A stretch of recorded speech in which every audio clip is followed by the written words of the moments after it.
नमस्कार दोस्तों, स्वागत है आपका एक बार फिर से एग्री पाठशाला में। आज हम बात करेंगे एग्रो क्लाइमेटिक जोन के बारे में, ठीक है, जो कि आपके एग्जाम के लिए बहुत इंपॉर्टेंट है। जितने भी एग्जाम होते हैं उसमें ये टॉपिक आपका आ सकता है, क्योंकि ये क्लाइमेट से रिलेटेड टॉपिक है, ठीक है। इन्वायरमेंट के सब्जेक्ट में आ सकता है, जियोग्राफी के सब्जेक्ट में आ सकता है, एग्रीकल्चर के सब्जेक्ट में आ सकता है, ठीक है। तो ये आपके लिए सभी तरीके से इंपॉर्टेंट है, ठीक है। इसके एक एक पॉइंट को देखेंगे, कितने एग्रो क्लाइमेटिक जोन होते हैं उनके बारे में डिस्कस करेंगे, ठीक है। तो इसे हम लोग डिटेल में पढ़ेंगे। और ये आपको ये बता दें कि इसका जो पीडीएफ है, इसको हिंदी और इंग्लिश में दोनों में आपको प्रोवाइड कर दिया जाएगा, ठीक है। इससे बाहर आपका किसी भी एग्जाम में एग्रो क्लाइमेटिक जोन जो होता है इसका टॉपिक, इसके बाहर किसी भी एग्जाम में नहीं आएगा, ठीक है। तो ये आपको बहुत अच्छे से पढ़ना, ठीक है। चलिए आगे चलते हैं। अब हम बात करेंगे कि एग्रो क्लाइमेटिक जोन होते क्या है, ये इनकी परिभाषा या इनको किस तौर पे बांटा गया। तो योजना आयोग ने, जो अभी नीति आयोग के नाम से जाना जाता है, इंग्लिश में इसे प्लानिंग कमीशन कहते थे, तो इसने क्या किया कि हमारी जो एग्रीकल्चर सेक्टर है उसको बढ़ावा देने के लिए, जो हमारी जलवायु है, भारत की जलवायु, इसके आधार पे जो एग्रीकल्चर का एरिया है उसको कई भागों में विभाजित कर दिया। इसे ही हम लोगों ने क्या कहा, एग्री क्लाइमेटिक जोन या कृषि जलवायु क्षेत्र के नाम से जानते हैं। किस नाम से हमने जाना, कृषि जलवायु क्षेत्र या एग्रो क्लाइमेटिक जोन के नाम से जानते हैं, ठीक है। अब ये किस बेस पे बांटा गया, कौन कौन सी चीजें इसमें देखी गई, उसको हम लोग देखते हैं, ठीक है। इसका पॉइंट थोड़ा कम करते हैं, उसको हम लोग देख लेते हैं। जैसे संसाधन विकास के लिए, ठीक है, जो हमारे रिसोर्सेज हैं उनके डेवलपमेंट के लिए, देश को कृषि जलवायु विशेषताओं के आधार पर विशेष रूप से मिट्टी के प्रकार, मतलब इसमें मिट्टी का भी प्रकार देखा गया, कैसी सॉइल होगी उसके आधार पर बांटा गया। जलवायु जिसमें तापमान और वर्षा और उसकी भिन्नता और जल संसाधनों की उपलब्धता शामिल है, जैसे इसमें जो क्लाइमेट में टेम्परेचर होता है उसके आधार पे, ठीक है। इसमें रेनफॉल कैसी होती उसके आधार पे, उसकी उसमें जो वेरिएशन होता है रेनफॉल, कहाँ पे ज्यादा होती कहाँ पे कम होती, इस आधार पे भी बांटा गया, ठीक है। जो हमारे वाटर रिसोर्सेज थे उस आधार पे भी बांटा गया, ठीक है। तो इनको कुल 15 क्षेत्रों में बांटा गया। कितने भाग हुए हैं इसके, एग्रो क्लाइमेटिक जोन कितने हैं हमारे देश में, 15 हैं। कितने एग्रो क्लाइमेटिक जोन हमारे देश में, 15, इन्हें 15 भागों में बांटा गया, ठीक है। इनको हम लोग आगे पढ़ेंगे, ठीक है। अगर बात करते हैं प्लानिंग कमीशन के अनुसार हमारे देश में एग्रो क्लाइमेटिक जोन कितने हैं, 15 एग्रो क्लाइमेटिक जोन हो जाएंगे, ठीक है। अब हम पढ़ते हैं एग्रो क्लाइमेटिक जोन। अगर प्लानिंग कमीशन की बात करें तो उसके आधार पर कितने हो जाएंगे, 15 एग्रो क्लाइमेटिक जोन होते हैं, ठीक है। वहीं अगर बात करते हैं ICR, Indian council of agriculture research, ठीक है, ये एक एग्रीकल्चर की बड़ी संस्था है, ठीक है। सबसे बड़ी संस्था कौन सी, आईसीआर, ठीक है, जहां पे रिसर्च वगैरह की जाती है। इसने एक प्रोग्राम चलाया था, नेशनल एग्रीकल्चर रिसर्च प्रोजेक्ट, ठीक है। इसने फिर क्या किया, एग्रो क्लाइमेटिक जोन को 127 भागों में बांटा, ठीक है। आईसीआर के अनुसार आपसे क्वेश्चन आता है कि आईसीआर के अनुसार एग्रो क्लाइमेटिक जोन कितने भागों में बांटा गया, 127 भागों में। वही अगर बात करते हैं प्लानिंग कमीशन के अनुसार एग्रो क्लाइमेटिक जोन को कितने भागों में बांटा गया, 15 भागों में। कितने भागों में, 15 एग्रो क्लाइमेटिक जोन होते हैं कितने, इंडिया में, ठीक है। अब बात करते हैं एग्रो क्लाइमेटिक जोन के बारे में। तो हम लोग मैप के द्वारा समझते हैं एग्रो क्लाइमेटिक जोन कितने होते हैं, कौन कौन से नाम है। पहला हम बात करते हैं, पहला है हमारा वेस्टर्न हिमालयन, मतलब जो पश्चिमी हिमालय का क्षेत्र है उसका पहला है वेस्टर्न हिमालयन। पूर्वी हिमालयन मतलब ईस्टर्न हिमालयन का जो क्षेत्र है। लोअर गंगेटिक प्लेन, ठीक है, गंगा का जो नीचे का मैदान है वो। मिडिल गंगेटिक प्लेन मतलब मध्य का मैदान जो गंगा वाला, ठीक है, ये वाला मैदान जो है ये मिडिल गंगेटिक प्लेन में आ जाएगा। अपर गंगेटिक प्लेन मतलब जो ऊपरी भाग होता है गंगा के, उसे कहते हैं upper Gangetic plain. Trans Gangetic plain, eastern Gangetic plain, sorry eastern plateau and hills, ठीक है, जो पूर्वी जो पठार होता है पहाड़ियां उनके आधार पर बांटा गया। सेंट्रल प्लेट्यू एंड हिल्स मतलब जो मध्यम जो पठार होता है और उनकी पहाड़ियां हैं, वेस्टर्न प्लेट्यू हिल्स, ठीक है। सदर्न प्लेट्यू एंड हिल्स मतलब ईस्टर्न हो गया, वेस्टर्न हो गया, सेंट्रल हो गया और सदर्न हो गया, ठीक है। ईस्ट कोस्ट प्लेन मतलब जो पूर्वी तट होता है इसको बांटा गया। वेस्ट कोस्ट प्लेन ये जो पश्चिमी तट हो गया इसको बांटा गया, ठीक है। गुजरात प्लेन जो गुजरात का क्षेत्र होगा, गुजरात का मैदानी भाग है, उसके आधार पे बांटा गया। वेस्टर्न ड्राई रीजन जो हमारा पश्चिमी जो शुष्क क्षेत्र या सूखा वाला क्षेत्र है उसके आधार पे बांटा गया।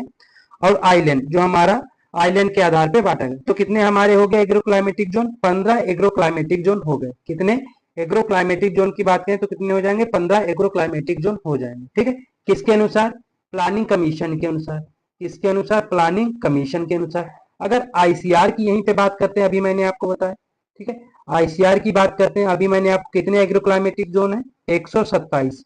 वो भी किसके द्वारा दिए गए हैं? NARP, national agriculture research project द्वारा दिए गए। ये किसके द्वारा चलाया गया था? आईसीआर के द्वारा चलाया गया था, ठीक है। अब बात करते हैं, इनको थोड़ा डिस्क्राइब करके पढ़ेंगे, ठीक है, और एक एक पॉइंट को हम लोग समझेंगे।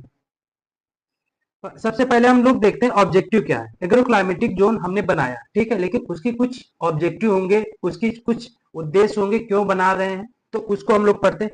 सबसे पहले हम बात करते हैं कृषि उत्पादन को अनुकूलित करना, मतलब जो एग्रीकल्चर प्रोडक्शन हो रहा है उसको सही तरीके से बढ़ाना, ठीक है।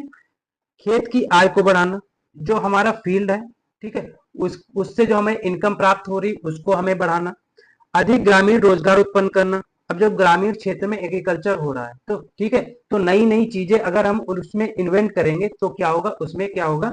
जो ग्रामीण रोजगार होगा वो क्या होगा? बढ़ेगा, ठीक है। उपलब्ध सिंचाई पानी की विवेकपूर्ण उपयोग करना। अब मान लो कहीं पे पानी, जहाँ पे हमें जानकारी नहीं है, ठीक है, ग्रामीण क्षेत्र हो या रिहायशी इलाका हो, हमें जानकारी नहीं है, तो हम फसल के अकॉर्डिंग ज्यादा पानी बर्बाद कर दे रहे हैं। लेकिन अगर हमें जानकारी होगी, ठीक है, तो हम क्या करेंगे? जितनी फसल में उपलब्धता आवश्यक होगी उतनी ही पानी उसे प्रोवाइड करेंगे, ठीक है।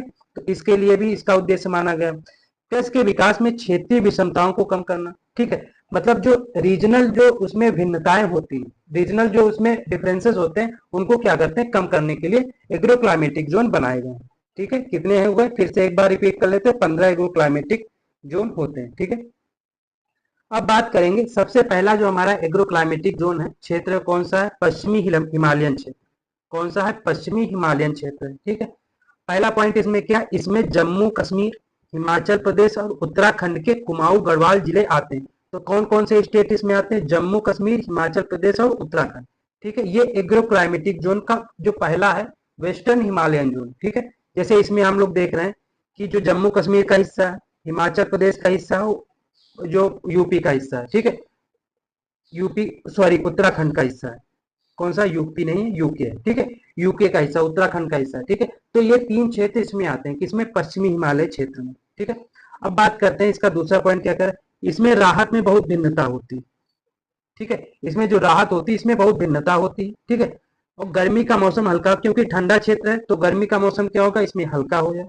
जुलाई का औसत तापमान तापमान जो होता है 5 से 30 डिग्री सेल्सियस होता है, ठीक है। अब भाई आप पहाड़ों की तरफ बढ़ेंगे, ठंडे की तरफ बढ़ेंगे, ठीक है, तो वहां पे टेम्परेचर जो गर्मी का भी होगा यहाँ से सामान्य होगा, ठीक है। लेकिन सर्दी का मौसम गंभीर ठंड की स्थितियों का अनुभव कर, जिसमें जनवरी का तापमान 0 से -4 डिग्री सेल्सियस तक चला जाता है, ठीक है। कौन सा? पश्चिमी हिमालयन क्षेत्र का। अगर यहाँ पे आपसे क्वेश्चन आ जाता है कि जो पश्चिमी हिमालयन क्षेत्र है वहां पे टेम्परेचर की अगर बात करें तो गर्मियों का टेम्परेचर 5 से 30 डिग्री सेल्सियस वेरी करता है। अगर सर्दियों की बात करें तो 0 से -4 डिग्री सेल्सियस वेरी करता है। अगर वार्षिक वर्षा की बात करते हैं 150 सेंटीमीटर यहाँ वर्षा होती है। पहाड़ी ढलानों के साथ ऊंचाई में भिन्नता तथा वनस्पति में क्षेत्रीय व्यवस्था पाई जाती है। मतलब अगर पहाड़ी क्षेत्र, भाई जम्मू कश्मीर हो गया, उत्तराखंड हो गया, हिमाचल प्रदेश, ये कैसे है? पहाड़ी क्षेत्र है। अगर पहाड़ी क्षेत्र है तो यहाँ पहाड़ियों में ढलान भी पाई जाएगी, ठीक है। अगला है, इस क्षेत्र में उच्च वर्षा और गंगा, यमुना, झेलम, चेनाब, सतलज और ब्यास के बर्फ से ढके पर्वत चोटियों के कारण स्थायी धाराएं होती।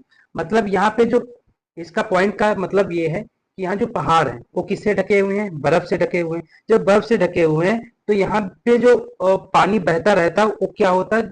जो 12 महीने, मतलब साल भर क्या होता है? लगातार बहता रहता है, ठीक है।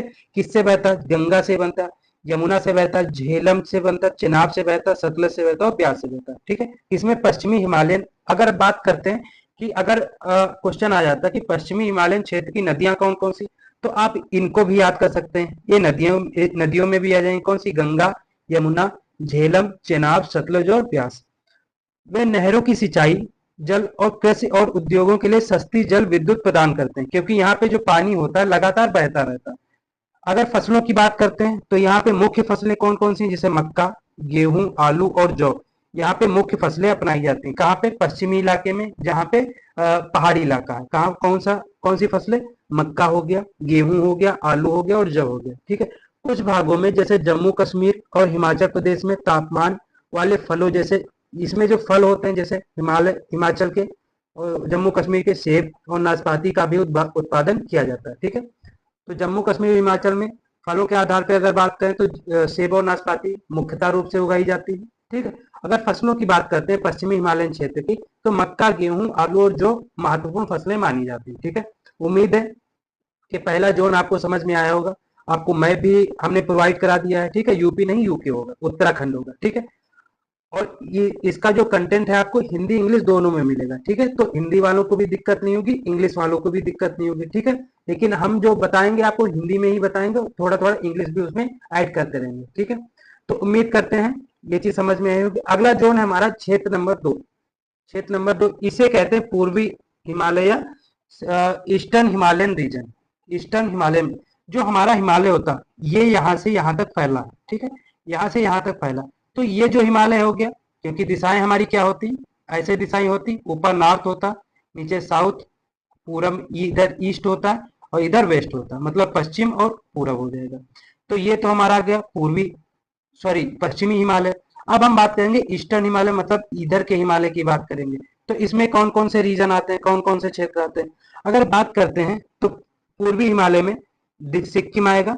ठीक है, ये वाला क्षेत्र आएगा। दार्जिलिंग क्षेत्र आएगा जो पश्चिम बंगाल का क्षेत्र है। अरुणाचल प्रदेश, असम, पहाड़ी क्षेत्र, नागालैंड, मेघालय, मणिपुर, मिजोरम और त्रिपुरा, ये सारे के सारे किसमें शामिल होंगे, सारे के सारे पूर्वी हिमालय क्षेत्र में शामिल होंगे। मतलब ये वेस्ट बंगाल से लेके ये वाला जितना भी क्षेत्र है ये किसमें शामिल होगा, पूर्वी हिमालय में। ठीक है, सेवन सिस्टर्स हो जाएंगे। ठीक, सेवन सिस्टर्स और पश्चिम बंगाल का जो दार्जिलिंग क्षेत्र है वो शामिल होगा। ठीक है, अगर बात करते हैं यहाँ पे जो स्थलाकृति, मतलब जो टोपोग्राफी पाई जाती है, कैसी पाई जाती है, रग्ड पाई जाती है। ठीक है, मतलब ऊबड़ खाबड़ टोपोग्राफी पाई जाती है। यहाँ पे घने वन क्षेत्र होते हैं और उप आर्द्र जलवायु पाई जाती है। कैसी पाई जाती है, उप आर्द्र जलवायु, मतलब मॉइस्चर भी होता है। ठीक है, और यहाँ पे गर्मी भी होती है। ठीक, दोनों तरीके की जलवायु पाई जाती है।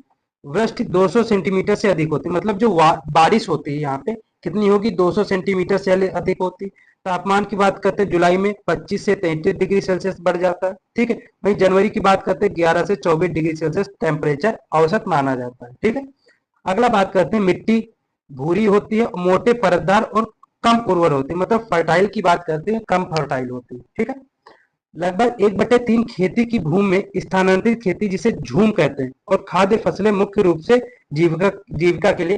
क्योंकि ये जो क्षेत्र होता है, जो पूर्वी हिमालय का क्षेत्र है, इसमें क्या पाया जाता है, इसमें ज्यादा से ज्यादा वन पाए जाते हैं। वन पाए जाएंगे तो इसमें जनजातियां पाई जाती है। ठीक है, जमीन जो कृषि योग्य है वो बहुत कम पाई जाती है। तो ये लोग क्या करते हैं, वनों को काट के वहां पे एग्रीकल्चर करते हैं, अपनी फसल उगाते हैं, उसके बाद फिर वो जगह छोड़ के दूसरी जगह जाके फिर वहां वहां पे पेड़ काट के फिर वहां अपनी फसल उगाते हैं। इसी की चीज को हम लोग क्या कहते हैं, झूमिंग कल्टीवेशन कहते हैं या शिफ्टिंग कल्टीवेशन कहेंगे। ठीक है, तो यहाँ पे जो खाद्य फसलें, जो हमारी खाने वाली फसलें हैं, ठीक है, वो केवल आजीविका के लिए उगाई जाती है, ना कि उन्हें कॉमर्शियल या बेचने के लिए उगाते हैं। जैसे हम लोग उत्तर भारत के जो क्षेत्र है वो क्या ज्यादातर फसलें उगाते हैं, खाने के लिए भी और कॉमर्शियल पर्पज के लिए भी। ठीक है, अगर बात करें मुख्य फसलों की, यहाँ पे जैसे चावल हो गया, सबसे ज्यादा उगाया जाता है, आलू, मक्का, चाय और फल। फलों में क्या है, संतरा है गया, अनानास, नींबू, लीची, ये सारे के सारे यहाँ की मुख्य फसलें हो जाएंगी। ठीक है, उम्मीद है दूसरा जोन भी आपको समझ में आया होगा। अगला बात करते हैं तीसरा जोन, जोन नंबर 3 की बात करते हैं, जो एग्रो क्लाइमेटिक जोन 3 है। ये निचले गंगा का जो मैदानी भाग है वो क्षेत्र है, जिसे क्या कहते हैं, लोअर गंगेटिक प्लेन। इसमें क्या होगा, लोअर गंगेटिक प्लेन। ठीक है, इसमें कौन कौन से क्षेत्र हैं, जिसे पूर्वी बिहार, पश्चिम बंगाल और असम की घाटी। ठीक है, इनको मैप में देख लेते हैं। अगर लोअर गंगेटिक प्लेन की बात करें, जो ये वाला बिहार का क्षेत्र है, ठीक है, बिहार का जो पूरब वाला क्षेत्र है, बिहार का ये जो पूरब वाला क्षेत्र है ये आएगा। ठीक है, पूरा पश्चिम बंगाल आ जाएगा और असम। ठीक है, और असम की ये जो घाटियां हैं ये आ जाएंगी। तो ये किस में आ जाएंगी, ये लोअर गंगेटिक प्लेन में आ जाएंगी। ठीक है, किस में आ जाएंगी, लोअर गंगेटिक प्लेन में आ जाएंगी। ठीक है, अब इसकी विशेषताएं क्या होती हैं, ठीक है, इसके पॉइंट क्या, यहाँ पे वार्षिक वर्षा की बात करते हैं 100 सेंटीमीटर होती और 200 सेंटीमीटर के बीच में होती, मतलब 100 सेंटीमीटर 200 सेंटीमीटर के बीच में होते। अभी मैंने पूर्वी हिमालय की बात की थी, वहां पे वार्षिक वर्षा 200 सेंटीमीटर से अधिक होती। ठीक है, अगर पश्चिमी हिमालय की बात करें वहां पे वार्षिक वर्षा अभी मैंने आपको बताया था 150 सेंटीमीटर तक होती। जुलाई महीने के लिए अगर टेम्परेचर की बात करें 26 से 41 डिग्री सेल्सियस होता। कितना? 26 से 41 डिग्री सेल्सियस होता। ठीक है, जनवरी महीने में अगर ठंडक की बात करें तो 9 से 24 डिग्री सेल्सियस टेम्परेचर पाया जाता है। ठीक है, इस क्षेत्र में भूजल का पर्याप्त भंडार है और जल स्तर उच्च है। मतलब अगर गंगा का क्षेत्र है तो यहाँ यानी कि वहाँ पानी की कमी तो होगी नहीं, तो यहाँ पे पर्याप्त मात्रा में पानी पाया जाता है। ठीक है, और जल स्तर क्या होता है? हमेशा कैसा रहता है? हाई रहता है। कुएं और नहरें सिंचाई के लिए मुख्य स्रोत मानी गई हैं। क्षेत्र के कुछ हिस्सों में जल भराव और कीचड़ भरी भूमियां एक गंभीर समस्या है। मतलब अगर यहाँ पे जल स्तर हमेशा ऊंचा रहेगा तो यहाँ पे जल भराव हमेशा रहेगा। जल भराव हमेशा रहेगा तो वहां पे क्या होगा कि हम फसल उगा नहीं सकते, इसलिए जल भराव की यहाँ पे समस्या पाई जाती है। धान मुख्य फसल है जो कभी कभी वर्ष में 3 लगातार फसल जैसे अमन, अस और बोरो। ठीक है, अस, अमन, बोरो 3 जो कंडीशंस होती है उसमें धानों को उगाया जाता है। इसमें अगर महत्वपूर्ण फसलों की बात करें जैसे जूट हो गया, मकई हो गया, आलू हो गया और दालें, ये महत्वपूर्ण फसलें यहाँ पे उगाई जाती हैं। ठीक है, योजना रणनीतियों में चावल की खेती, बागवानी जैसे केला, आम और अनानास फल। ठीक है, और मछली पालन, पोल्ट्री, पशुपालन, चारा उत्पादन और बीज आपूर्ति में सुधार शामिल है। ठीक है, ये सारी की सारी चीजें क्या होती हैं? यहाँ पे अप्लाई जाती है। ठीक है, अगला बात करते हैं, ये आपको इंग्लिश में प्रोवाइड कर दिया गया है। अगला बात करते हैं zone number 4, agroclimatic zone number 4 की बात करते हैं। ये होता है मिडिल गंगेटिक प्लेन। ठीक है, वो क्या हो गया? Lower Gangetic plain. ये क्या हो जाएगा? Middle Gangetic plain. यह पूर्वी उत्तर प्रदेश और बिहार जो कि छोटा नागपुर पठार को छोड़ के शामिल किया गया। मतलब जो उत्तर प्रदेश का ये पूर्वी वाला भाग है, ठीक है, और बिहार, ये वाला क्षेत्र शामिल किया गया है किसमें?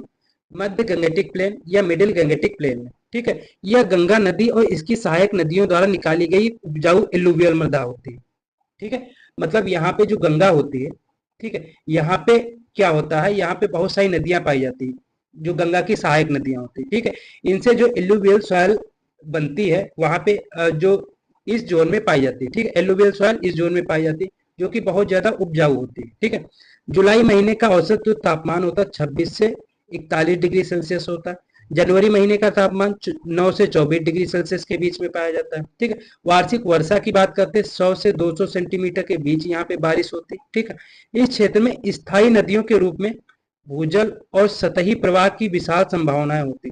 मतलब यहाँ पे नदियां जो होती हैं वो जो हमारा वाटर होता है उसे प्रोवाइड करती हैं, रखने का काम करती है। और जो सतही प्रवाह मतलब जो पानी बहता हुआ जाता है, यहाँ पे बहुत सारी समस्याएं पाई जाती है क्योंकि यहाँ पे नदियां पाई जाएंगी जिसका उपयोग ट्यूबवेल, नहरों और कुओं के माध्यम से सिंचाई के रूप में किया जाता है। ठीक है, खरीफ के मौसम में यहाँ पे फसलों की बात करें तो चावल, मक्का, बाजरा। रबी की बात करें गेहूं, चना, जौ, मटर, सरसों और आलू की प्रमुख फसलें उगाई जाती हैं। ठीक है, खरीफ का मौसम जो होता है वो बरसात का मौसम होता है, बरसात के बाद का मौसम होता है। ठीक है, अगर रबी की बात करें जो ठंडक का मौसम होता है उसे रबी का मौसम कहते हैं। ठीक है, अगला बात करते हैं जो एग्रो क्लाइमेटिक जोन नंबर 5, अपर गंगेटिक प्लेन या ऊपरी गंगा मैदान होता है। यह क्षेत्र उत्तर प्रदेश के केंद्रीय और पश्चिमी भागों में पाया जाता है। मतलब जो उत्तर प्रदेश का ये तो पूर्वी हो गया। ठीक है, मतलब क्या होगा? Middle Gangetic plain. ये वाला भाग जो हमारा हो जाएगा ये क्या हो जाएगा? अपर गंगेटिक प्लेन। ठीक है, इसमें उत्तर प्रदेश का जो सेंट्रल रीजन हो जाएगा और जो पश्चिमी रीजन हो जाएगा। यहाँ पे जलवायु है उप आर्द्र महाद्वीपीय है। ठीक है, जिसमें जुलाई का टेम्परेचर 26 से 41 डिग्री सेल्सियस रहता है। ठीक है, महीने का जनवरी महीने का तापमान मतलब जो ठंडक का टेम्परेचर वेरी करता है 7 से 23 डिग्री सेल्सियस वेरी करता है। ठीक है, वार्षिक जो वर्षा होती है 75 से 150 सेंटीमीटर होगी। ठीक है, अगर बात करते हैं मिट्टी की, यहाँ पे बलुई जो चट्टानी मिट्टी पाई जाती है यहाँ पे पाई जाती है। ठीक है, इसमें 131% सिंचाई की तीव्रता होती है। ठीक है, अगर इफिशियंसी की बात करें कितनी होती है? 131% होती है। और 144% फसल की तीव्रता मतलब क्रॉप इंटेंसिटी पाई जाती है। कितनी? 144%। अगर बात करें सिंचाई के मुख्य स्रोत की तो नहर और नलकूप और कुएं यहाँ के मुख्य स्रोत माने जाते हैं जिससे हम सिंचाई कर सकते हैं। यह एक गहन कृषि क्षेत्र है। मतलब हाई डेंसिटी जो एग्रीकल्चर किया जाता है या इस क्षेत्र में किया जाता है अपर गंगेटिक प्लेन में। यहाँ गेहूं, चावल, गन्ना, बाजरा, मक्का, चना, जौ, तिलहन और दालें ये फसलें उगाई जाती है किसमें? अपर गंगेटिक प्लेन में। ठीक है। अगला हम लोग बात करते हैं जोन नंबर 6, जिसे हम कहते हैं ट्रांस गंगेटिक प्लेन या ट्रांस गंगा का मैदान। ठीक है। ट्रांस गंगेटिक प्लेन में जैसे पंजाब आ जाएगा, हरियाणा, दिल्ली, चंडीगढ़ और राजस्थान के गंगानगर क्षेत्र शामिल। इसमें क्या आ जाएगा, पंजाब का क्षेत्र आ जाएगा, हरियाणा आ जाएगा, ठीक है, राजस्थान का ये वाला क्षेत्र आ जाएगा, ठीक है। उसके बाद यहाँ पे हरियाणा आ जाएगा, दिल्ली आ जाएगा, ठीक है। ये सारे के सारे क्षेत्र किसमें शामिल है, ट्रांस गंगेटिक प्लेन में शामिल हो जाएंगे, ठीक है। यहाँ अर्धशुष्क जलवायु होती, क्या होती, अर्धशुष्क जलवायु होती। जुलाई के महीने का तापमान 26 से 42 डिग्री सेल्सियस होता है, ठीक है। जनवरी का तापमान 7 से 22 डिग्री सेल्सियस होता है। वार्षिक वर्षा की बात करते हैं 70 सेंटीमीटर से 125 सेंटीमीटर के बीच में होती है, ठीक है। निजी ट्यूबवेल और नदियों द्वारा सिंचाई का मुख्य साधन प्रदान किया जाता है। मतलब हमारा जो निजी ट्यूबवेल होता है और सिंचाई और नदियों से के द्वारा हम लोग क्या करते हैं, सिंचाई करते हैं, ठीक है। महत्वपूर्ण फसलों की बात करते हैं, सबसे ज्यादा जो ट्रांस गंगेटिक प्लेन की बात करते हैं, गेहूं, गन्ना, कपास, चावल, चना, मक्का, बाजरा, दलहन और तिलहन, ये सारी फसलें की उगाई जाती हैं किसमें, ट्रांस गंगेटिक प्लेन में। नेक्स्ट हम बात करते हैं जोन नंबर 7। जोन नंबर 7 की बात करते हैं, ठीक है। तो ये हो जाए पूर्वी पठार और पहाड़ी क्षेत्र, मतलब जो ईस्टर्न प्लेट्यू हो जाएगा और हिल्स हो जाएंगे। इसमें कौन सा था, छोटा नागपुर पठार, राजमहल पहाड़ियां, छत्तीसगढ़ के मैदान और दंडकारण्य, ठीक है। ये सारे के सारे क्षेत्र इसमें शामिल होते हैं। मतलब ये वाला भाग जो होता है दक्कन का पठार, ठीक है। उसके बाद क्या होगा, छत्तीसगढ़ का ये क्षेत्र हो जाएगा, ठीक है। ये सारे के सारे क्षेत्र किसमें शामिल हैं, ईस्टर्न प्लेट्यू एंड हिल्स में शामिल हैं। अगर टेम्परेचर की बात करते हैं तो इसमें नॉर्मल जो गर्मियों का होता है 26 से 34 डिग्री सेल्सियस होता है। जनवरी की बात करते हैं 10 से 27 डिग्री सेल्सियस टेम्परेचर होता है, ठीक है। वार्षिक वर्षा 80 से 150 सेंटीमीटर के बीच में होती है, ठीक है। अगर बात करते हैं मिट्टी कैसी होती, लाल और पीली होती। भाई पठार होगा तो वहां पे मिट्टी कैसी होगी, लाल होगी ज्यादातर और पीली भी पाई जाती। इसमें कभी कभी लेटराइट और नदी के किनारे की मिट्टी के पैच मिलते हैं, ठीक है। नदी के किनारे की मिट्टी के भी कुछ हमें कण दिखाई देते हैं और लेटराइट मृदाएं भी पाई जाती है। यह क्षेत्र पठार संरचना और गैर स्थायी नदियों के कारण जल संसाधनों की कमी से ग्रस्त होता है। यह पठार होगा यानी यहाँ गर्मी ज्यादा पड़ेगी, सूखा का क्षेत्र होगा तो यहाँ पे जल संसाधन क्या होंगे, कम होंगे। वर्षा पर आधारित कृषि की जाती, अगर बारिश होगी उसी के अकॉर्डिंग यहाँ पे एग्रीकल्चर किया जाता है, जिसमें चावल की फसलें उगाते हैं, बाजरा, मकई, तेल के बीज, रागी, चना, आलू जैसी फसलें हम लोग उगा सकते हैं, ठीक है।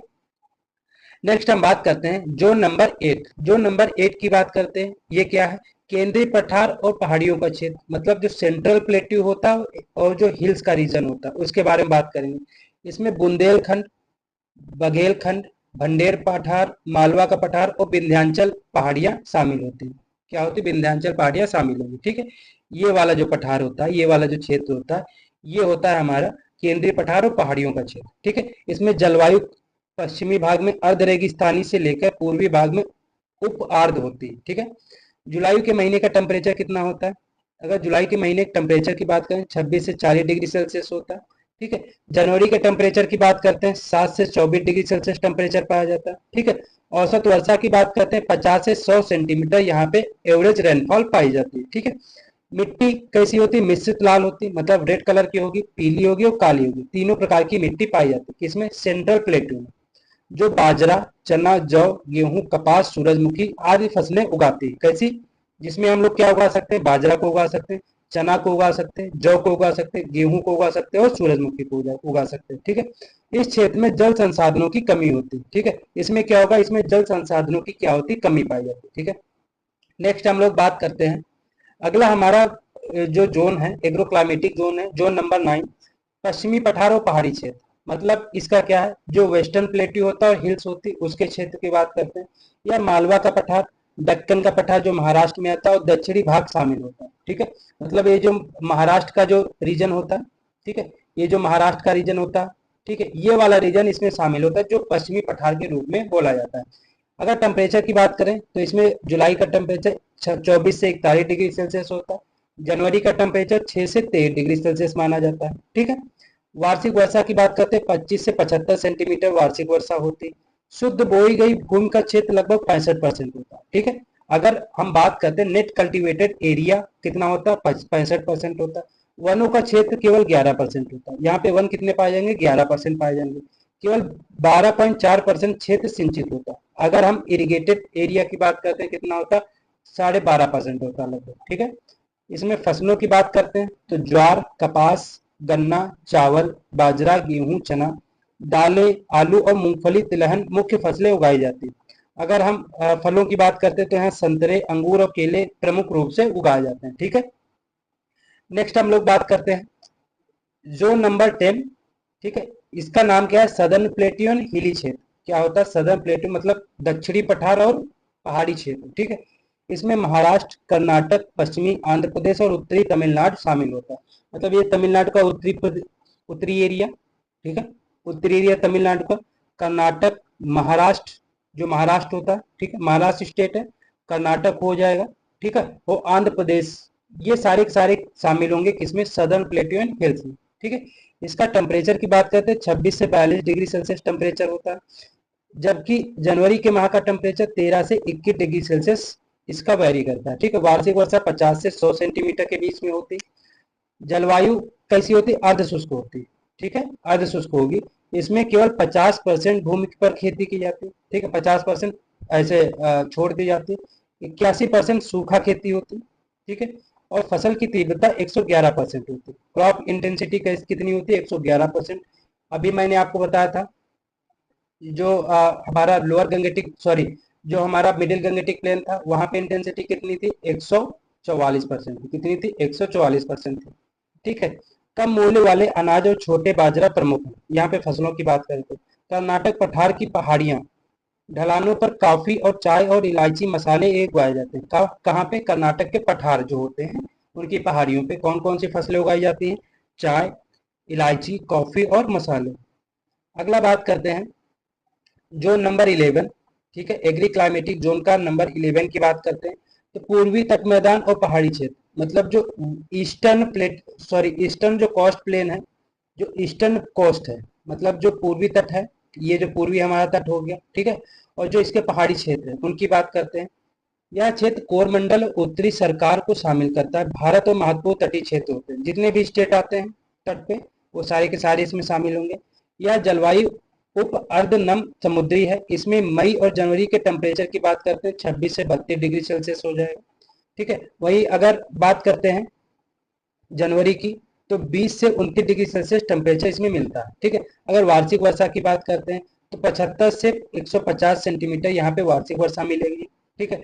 मिट्टी कैसी होगी, अलुवी दलदली मिट्टी पाई जाएगी क्योंकि ये कोस्ट प्लेन मतलब तटीय मैदान होगा, ठीक है। और जो क्षारीयता की भयानक समस्या का सामना करें, मतलब अगर भाई तट है, तट के सामने समुद्र है, समुद्र कैसा होता है, साल्ट होता है, क्षारी होता है, ठीक है। तो क्या होगा, यहाँ पे मिट्टी कैसी होगी, क्षारी मिट्टी पाई जाएगी, इसीलिए यहाँ पे क्षारी मिट्टियों की समस्या पाई जाती है। इस क्षेत्र या जो क्षेत्र होता है देश के चावल का 20.33% और मूंगफली उत्पादन का 17.05% का योगदान करता है, ठीक है। मतलब चावल के योगदान की बात करते हैं तो 20% लगभग, और मूंगफली के योगदान की बात करते हैं 17.05% योगदान करता है। मुख्य फसलों में चावल, जूट, तंबाकू, गन्ना, मक्का, बाजरा, मूंगफली और तेल भी शामिल होते हैं, ठीक है। अगला बात करते हैं जोन नंबर 12 या जो क्षेत्र नंबर 12, एग्रोक्लाइमेटिक जोन, जो कि होता है पश्चिमी तट और घाट क्षेत्र, मतलब जो वेस्टर्न कोस्ट होगा और जो इसका हिली एरियाज होगा। यह मालाबार और कोकर तटों के सह्याद्रियों पर फैला हुआ है और यह लेटराइट और तटीय जलोढ़ से ढका हुआ है। ये वाला जो भाग होता है, ठीक है, ये वाला जो भाग होता है ये वेस्टर्न कोस्ट होता है, ठीक है। यह आर्द्र क्षेत्र होता है। इसमें वार्षिक वर्षा 200 सेंटीमीटर से अधिक होती है क्योंकि सबसे पहले जो हमारा मानसून होता है सबसे पहले इधर ही हिट करता है, तो यहाँ पे वार्षिक वर्षा 200 सेंटीमीटर से अधिक होगी। जुलाई में टेम्परेचर 26 से 32 डिग्री सेल्सियस रहता है, जनवरी में 19 से 28 डिग्री सेल्सियस रहता है, ठीक है। फसलों की बात करते हैं तो यहाँ पे चावल, नारियल, तिलहन, गन्ना, जौ, दालें और कपास ये प्रमुख फसलें उगाई जाती है। यह क्षेत्र घाटों की पहाड़ियों और ढलानों पर उगाए गए बागवानी फसलों और मसालों के प्रति प्रसिद्ध होता है, ठीक है। मतलब यहाँ पे भाई केरल किसके लिए प्रसिद्ध है, मसाले उगाए जाते हैं, ठीक है। तो इसी कॉस्ट प्लेन पे मसाले भी उगाए जाते हैं, ठीक है, और यहाँ पे बागवानी भी अच्छे से की जाती है, इसीलिए इसे इसके लिए प्रसिद्ध माना जाता है, ठीक है। जोन नंबर 13 ये क्षेत्र नंबर एग्रोक्लाइमेटिक जोन जो 13वां है उसकी बात करते हैं। इसका नाम है गुजरात के मैदान और पहाड़ी क्षेत्र। जो गुजरात प्लेन्स होते हैं उनके हिली एरियाज होते हैं उनके बारे में बात करेंगे। यह क्षेत्र काठियावाड़ और माही साबरमती नदियों के उपजाऊ घाटियों को शामिल करता है।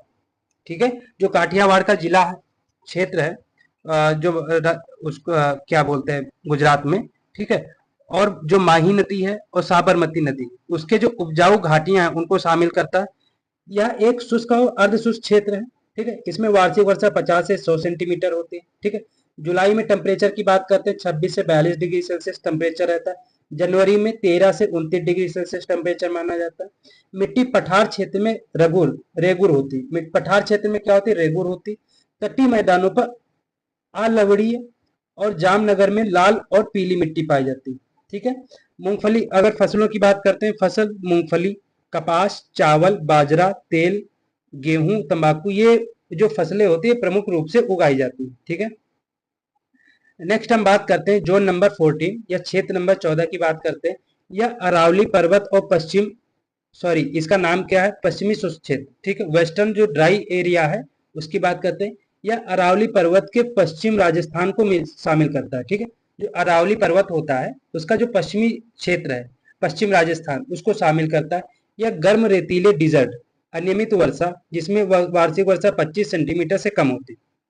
ठीक है, मतलब जो राजस्थान का जो क्या बोलते हैं रेगिस्तान का जो एरिया होता है वो इसमें शामिल होता है। ठीक है, इसमें वार्षिक वर्षा 25 सेंटीमीटर से कम होगी। ठीक है, उच्च वाष्पीकरण होगा भाई, इसमें इवोपोरेशन क्या होगा? हाई होगा। विपरीत टेम्परेचर, जो टेम्परेचर होगा जून में 28 से 45 डिग्री सेल्सियस चला जाएगा, जनवरी में 5 से 22 डिग्री सेल्सियस हो जाता है। स्थायी नदियों की अनुपस्थित और स्पेस वनस्पति द्वारा पहचान, ठीक है, होती है इसकी। ठीक है, स्पेस वनस्पति मतलब जो कांटोनुमा वनस्पति होती है इसकी पहचान होती है। ठीक है, भूमिगत जल बहुत गहरा होता है। ठीक है, जो अंडरग्राउंड वाटर होता है क्या होता है? उसकी गहराई बहुत होती है और अक्सर खारा पाया जाता है क्योंकि यहाँ पे रेगिस्तान पाया जाएगा। अकाल और सूखा सामान्य विशेषताएं, अगर जल की कमी होगी तो वहाँ पे अकाल भी पड़ेगा और सूखा भी पड़ेगा। भूमि मन अनुपात उच्च होता है। ठीक है, जो यहाँ पे इसका अनुपात होगा भूमि मन अनुपात, ये क्या होगा? उच्च होगा। वन क्षेत्र की बात करते हैं 1.2% यहाँ पे वन पाए जाएंगे। चारागाहों के अंतर्गत भूमि 4.3% आती है। कितनी आती? 4.3% की कम है। ठीक है, मतलब अगर चारागाहों की बात करते हैं तो 4.3% भूमि है। अगर वन क्षेत्र की बात करते हैं तो 1.2% भूमि। कैसी होगी? बर्बाद भूमि और खाली भूमि भूगर्भीय क्षेत्र का लगभग 42% है। ठीक है, अगर बात करते हैं इस रीजन की, ठीक है, तो जो बर्बाद भूमि है वो खाली भूमि का कितना है? 42% है। ठीक है, शुद्ध सिंचित क्षेत्र केवल 6.3% है। अगर इरिगेशन एरिया की बात करें कितना है? 6.3% है। शुद्ध बोई गई भूमि का जो भूगर्भीय क्षेत्र 44% माना जाता है। ठीक है, इसमें फसलों की बात करते हैं तो बाजरा, ज्वार और मोठ खरीफ की प्रमुख फसलें हैं क्योंकि ये पानी कम चाहती हैं। और गेहूं और चना रबी की प्रमुख फसलें हैं। पशुधन रेगिस्तानी परिस्थिति में बहुत योगदान देता है। पशुधन में जैसे हम लोग भेड़ भेड़ पालते हैं, ऊंट पालते हैं। ठीक है, तो ये सारी की सारी चीजें क्या होती है? रेगिस्तान में अच्छे से पनप जाती हैं, होती हैं। अगला बात करते हैं, जो हमारा अगला क्लाइमेटिक जोन है, जोन नंबर 15। ठीक है, जोन नंबर 15 वो है आइलैंड रीजन। क्या है? Island region. ये जो हमारे आइलैंड हैं ये आपको दिखाई दे रहे होंगे, अंडमान निकोबार के आइलैंड, लक्षद्वीप के आइलैंड, ये हमारे आइलैंड रीजन किस में आएंगे? जोन नंबर 15 में आएंगे। ठीक है, यह द्वीप अंडमान निकोबार लक्षद्वीप शामिल, इसमें सामान्यतः भूमध्य रेखीय जलवायु पाई जाती है। क्यों? क्योंकि ये भूमध्य रेखा के पास में होते हैं, तो यहाँ पे भूमध्य रेखीय जलवायु पाई जाएगी। ठीक है, वर्षा की बात करते हैं, वार्षिक वर्षा 300 सेंटीमीटर से कम होगी। ठीक है, अगर वार्षिक वर्षा की बात करते हैं तो कितनी होगी? 300 सेंटीमीटर से कम होगी। ठीक है, पोर्ट ब्लेयर का जुलाई का टेम्परेचर कितना होगा? 30 सेंटीमीटर होगा। जनवरी का कितना होगा? 25 सेंटीमीटर का होता है। ठीक है, पोर्ट ब्लेयर कहाँ है? अंडमान निकोबार में। मिट्टी तट पर रेतीली होती, मतलब अगर कोस्ट रीजन की बात करें, समुद्र के साइड की बात करें तो रेतीली मिट्टी होगी। घाटियों और निम्न ढलानों में चिकनी मिट्टी पाई जाती है। जो यहाँ पे पहाड़ी क्षेत्र होते हैं वहां पे चिकनी मिट्टी पाई जाएगी। मुख्य फसलें चावल, मक्का, बाजरा, दालें और सुपारी, हल्दी और कसावा, ये सारी की सारी फसलें कहाँ उगाई जाती हैं? आइलैंड पे उगाई जाएंगी, वहां की प्रमुख फसलें। क्षेत्र के लगभग आधे हिस्से पर नारियल की खेती की जाती है। ठीक है, यह क्षेत्र घने जंगलों से ढका होता है और कृषि एक पिछड़े चरण में होती है। यहाँ पे एग्रीकल्चर जो होता है सबसे लास्ट में किया जाता है। ठीक है, उसके पहले यहाँ पे जो वन होते हैं, क्योंकि खाली जगह नहीं होती, इसलिए यहाँ पे एग्रीकल्चर करना कठिन माना जाता है। ठीक है, तो उम्मीद है आपके जितने भी एग्री क्लाइमेटिक जोन है उनके बारे में मैंने आपको डिस्कस कर दिया है। ठीक है, उम्मीद है ये चीज़ें आपको समझ में आई होंगी। इसका जो कंटेंट है आपको हमारे टेलीग्राम चैनल, जिसका मैं लिंक दे दूंगा, ठीक है, ये जो पीडीएफ है आपकी टेलीग्राम चैनल पे मिल जाएगी। दूसरा, आपको हमारे व्हाट्सएप ग्रुप में अगर ज्वाइन है तो वहाँ पे आपको इसकी पीडीएफ मिल जाएगी। ठीक है, तो उम्मीद करते हैं आपको सेशन अच्छा लगा होगा। इसी तरीके की जानकारी के लिए आप हमारे यूट्यूब चैनल को लाइक शेयर सब्सक्राइब जरूर करिए, क्योंकि ऐसे छोटे छोटे टॉपिक जो आपके जो थ्योरी बेस्ड एग्जाम होते हैं, जैसे सिविल सर्विसेज के एग्जाम होंगे, या आप लोग एग्रीकल्चर से ऑप्शनल चुनते हैं तो उसमें बहुत सारे एग्जाम में ऐसे क्वेश्चन आते हैं। ठीक है, तो उसके लिए आपके लिए बेनिफिट करेगा। ठीक है, तो उम्मीद है कि चीज़ें आपको समझ में आएंगी। एक बार फिर से यहाँ तक पहुँचने के लिए उम्मीद है आप लोग अगर देखें तो यहाँ तक पहुँचेंगे, तो आपको धन्यवाद। और मिलते हैं अगले सेशन में एक अच्छे टॉपिक